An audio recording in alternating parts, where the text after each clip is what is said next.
Alright, y'all. This is the second time I've been able to handle a McFarlane Azrael Batman. And it's always nice looking, but the issue... Damn it. Alright, y'all. This is the second time I've been able to get my hands on a Azrael Batman figure from McFarlane. And, of course, neither were mine. So, today I was sent a package just to make a cape for this figure. And they did not want to mess up the cape itself. Yeah, not the cape, the figure itself. So they sent me to make a installation video on how to install this cape. Just so if you were to want to buy one of these, you can actually do it without messing it up. So I'm going to get this out the box. Then I'll show how to do it.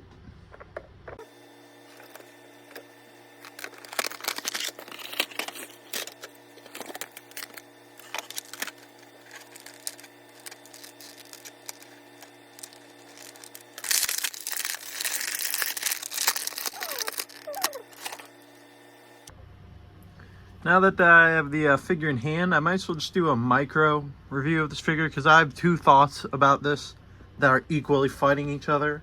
So I'll just show it off of what it got. It has the stand that every McFarlane thing has. It has the little DC logo that you can put on. They're always the traditional stands. They don't look like anything that unique. And then there's this card, which the Azrael Batman armor from Batman Knightfall, and on the back it says, real name, John Pavalli. Upon his father's death, college student John Pavalli learns that it's been genetically altered and trained since birth by a secret society known as the Order of St. Dumas. They then activate psychological conditioning, forcing him to become their most elite enforcer, Azrael. While on a mission in Gotham City, Azrael crosses paths with Batman and soon turns on the Order to join the Dark Knight. Later, when Bruce Wayne is paralyzed by Bane, Bruce asks John Paul to become Batman for some time. This is the most one of the most iconic stories Batman has, the one where Batman gets his spine broken by Bane and all that. Ironically, I have a Bane custom on my desk. Ignore the fact that he has no hands. So I really love this look. So I might as well get the two sides of what I think about this figure. I think as a figure and as a general representation of Knightfall, it looks beautiful. But with that being said, it is wildly inaccurate, because even you can just look, that is not like baby blue, that is clearly navy. That color is so off, it's ridiculous. And I don't know if this is just a gold label release to get a double release and have like, oh, maybe later we can do the navy metallic look or something like that, but he hasn't done one yet, and I'm kind of wondering if that'll ever happen, because this is a beautiful base. This is some of the best sculpting I've ever seen on a McFarlane figure, and it is just an excellent looking figure. Because I couldn't get over the inaccuracy, because just looking at it, it's so awesome. The gold, I even say the baby blue does look very nice. And in just all the metallic and the silver, not silver, gray and the white, it just looks beautiful. It's just, it bugs me that it's off, even if this does look super cool. Alright, so I never really did much of an articulation test whenever I had the figure the first time. I just strictly put the cape on, made some videos, and sent it back. So I'm just going to do one real quick just to generally see how it like moves.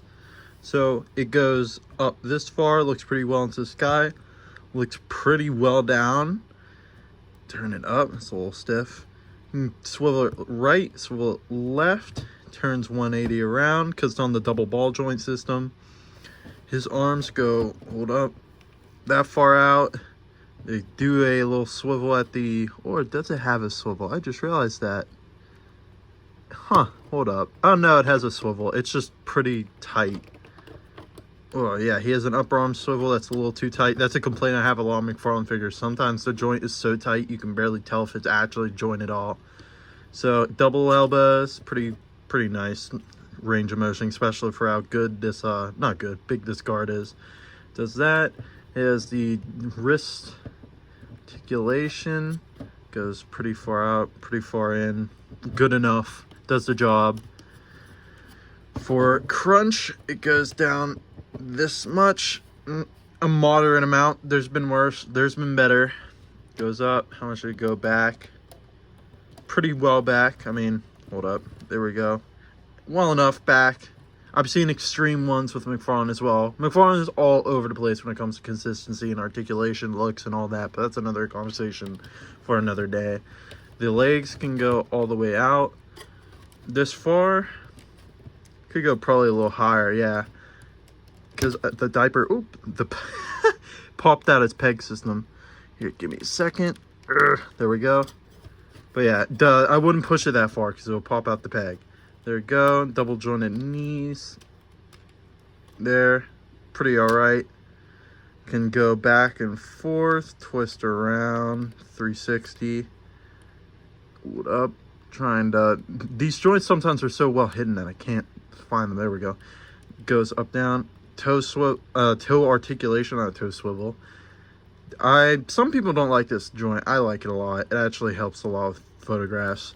His leg goes this far out. Pretty high up.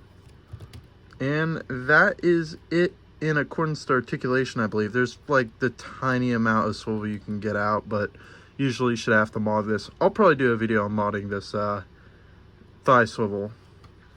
So yeah, I think this figure is very nice. You just kind of have to pose it around, try and see how truly well you can get into pictures with it. But this one seems very photography. I don't know what the hell the word for it would be. I just stuttered through my brain. Very photo friendly. That's the term I should probably use.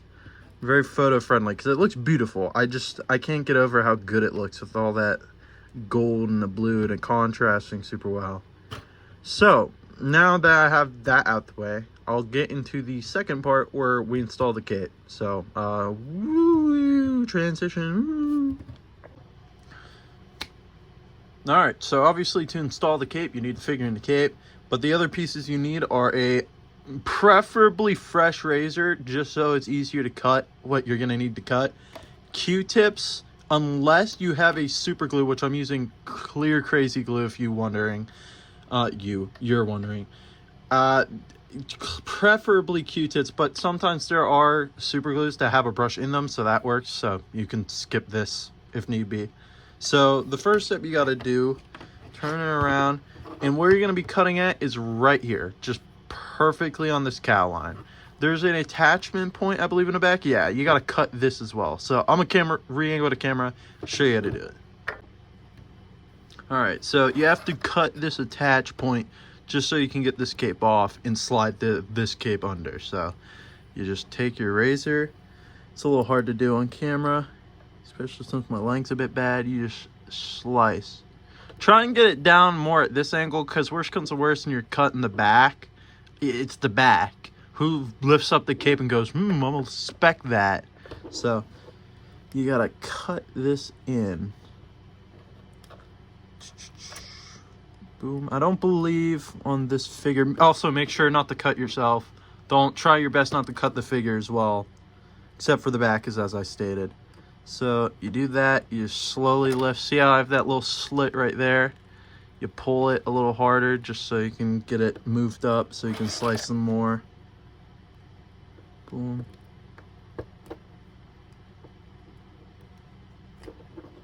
See how close we are. Yeah, it's not too thick. I can probably see through it so far.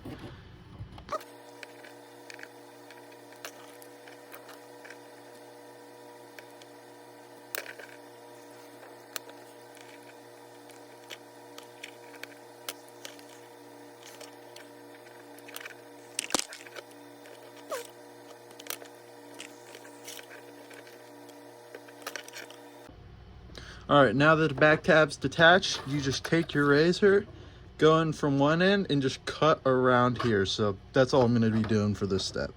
Be sure just extra slow wherever you're cutting in. Just don't cut yourself.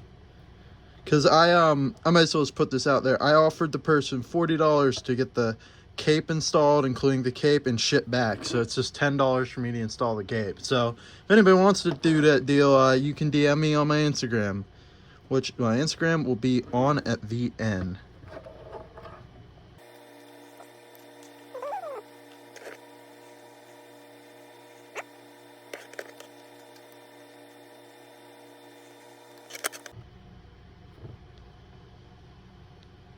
Alright, now that the cape's detached, you can just go around the edge at the bottom, just cut off a little bit of the roughness, because you're gonna leave a little bit of ugly look. You can trim off the edge like this. Just cut off the excess little rubber just so it doesn't stick onto the cape whenever you're gluing it. Just get that off there. Try and trim it at an angle so it hides itself. There we go.